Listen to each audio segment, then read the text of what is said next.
last year, an organization reached out to me to present a paper on raising Gen Z children with science and innovation. And that paper was so interesting to me because my 3 children are Gen Z's children. I could relate with a lot of the things that I found out during the research.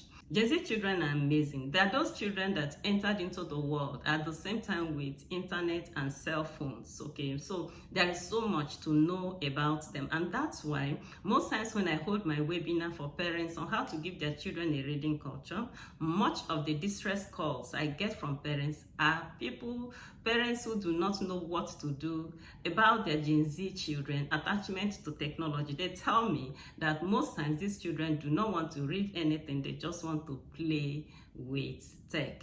Hi, I'm Ngozi Okoro. Welcome to my YouTube channel. In this channel, we discuss books and how to leverage reading for success in life.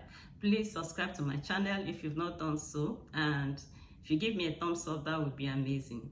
Now, in today's video, we'll be discussing what to do when teenagers refuse to read. What do you do when you have a teenager who just wants to play with tech, who just wants to play video games, and who doesn't want to read a thing? Now, the truth is that when this happens, the children or the teenagers are not exclusively to be blamed.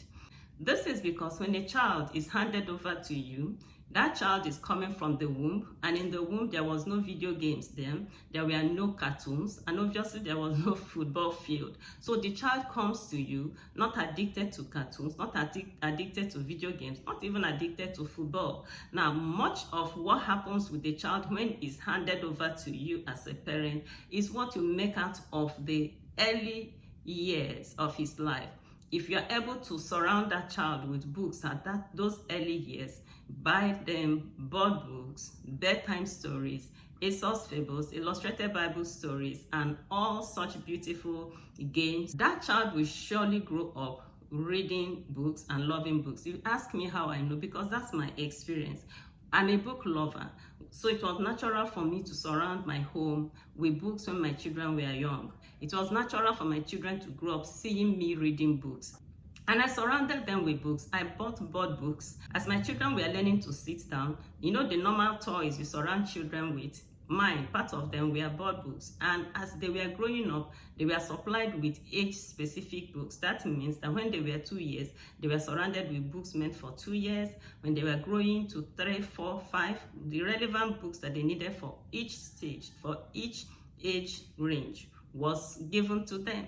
That was my experience. Until date, I don't have issues with my children reading. In fact, last month, the discussion between me and my daughter was, baby, you have bought enough books for the month.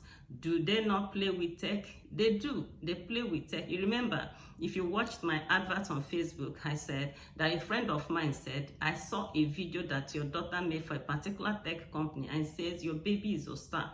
And I said, yes, my baby is a star, but so also every child is a star.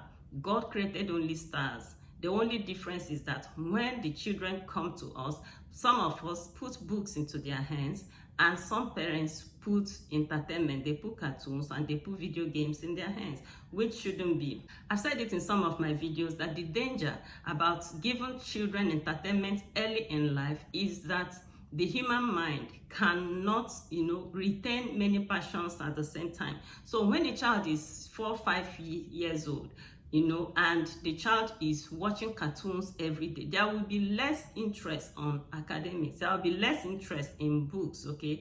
So that's why it's so important. Forget entertainment, forget the screen. Put books in the hands of a child when they are much younger. If you are able to do that, the child will grow up loving reading. Now, but for that parent who is telling me, but I wasn't able to know this, I wasn't able to put books into the hands of my children, and now my son is 16, doesn't want to read, the only thing he wants to do is to play video games. There is a way out, there's something to do. What I suggest you do is sit your child down and have a discussion with him.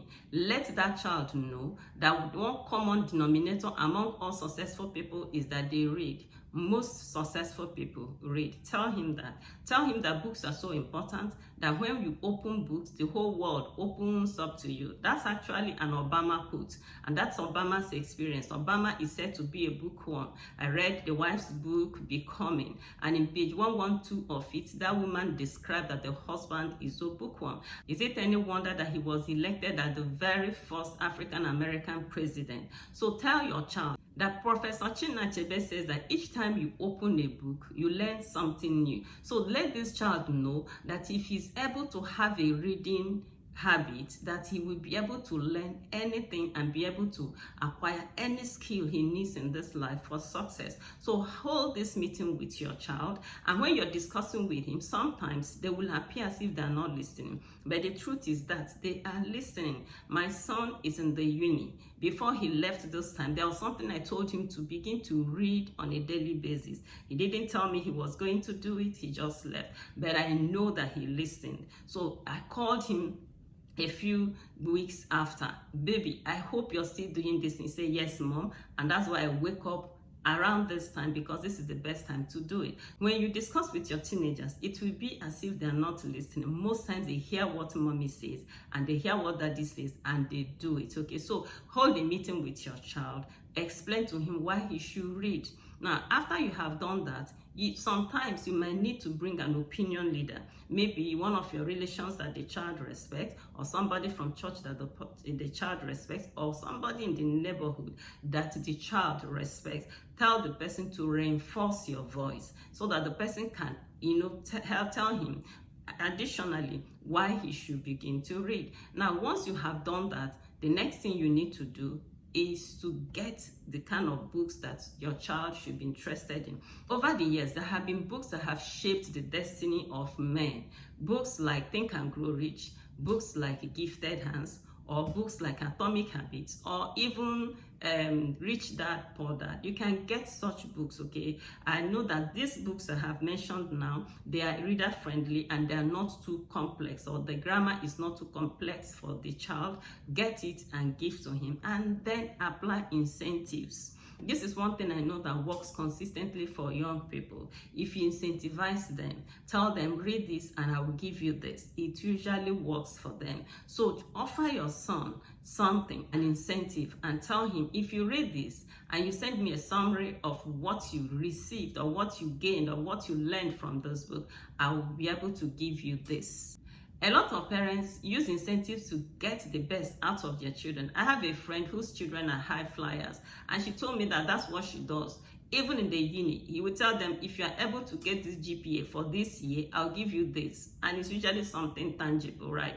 And okay, it worked for my friend. I know one of her daughters graduated as the best overall graduating students. Okay, so it works, and it works for me. I apply it for my children to apply, especially for our son. We tell him, if you get this grade in this, we will give you this. It usually works. The first person I had talking about the father gave him money to read was John Maxwell. He said when he was young, his father gave him money to read books. And today, the whole world is paying him to read his own books, okay? So I want to encourage you, use incentives. And if you incentivize your child, get him the right books, it's just a matter of time. Once he's able to begin to read, he will fall in love with reading, because reading is actually fun. Reading is interesting. That's why J.K. Rowling will say that a person who is not reading, a person who doesn't love to read, has not found the right books. There is a right book out there for every child that can engage every child. Find such books for your children and put them in their hands, okay? There is a book, always a book that children will love to read. But the thing is that most times parents do not have the time to visit bookshops. Most times parents do not have the consciousness to visit bookshops, okay? So if you get the right books, children will read. Now, having said all that, try to schedule time for your teenage boy. Encourage him to read consistently. If you can read every day, before you know it, it will become habitual. Why? Because man is a creature of habit, and whatsoever man does consistently becomes a habit. And once it becomes a habit, you will even withdraw the incentives. The child won't care again. He has begun to enjoy reading, and he will go out by himself looking for books to read. Now, once you're able to do that, I mean, you have transformed your child into a bookworm, and he will begin to share the same common traits that all successful people have. And before you know it, your child will become one of the successful people in the world. And that's my prayer for you. So thank you so much for being a part of this beautiful video. I encourage you to subscribe to my channel if you've not done so, and look out for so many other videos that I have made concerning teenagers and reading. I have a lot of resources that can help you to help your children. So thanks once again, and until I come your way next time, keep reading.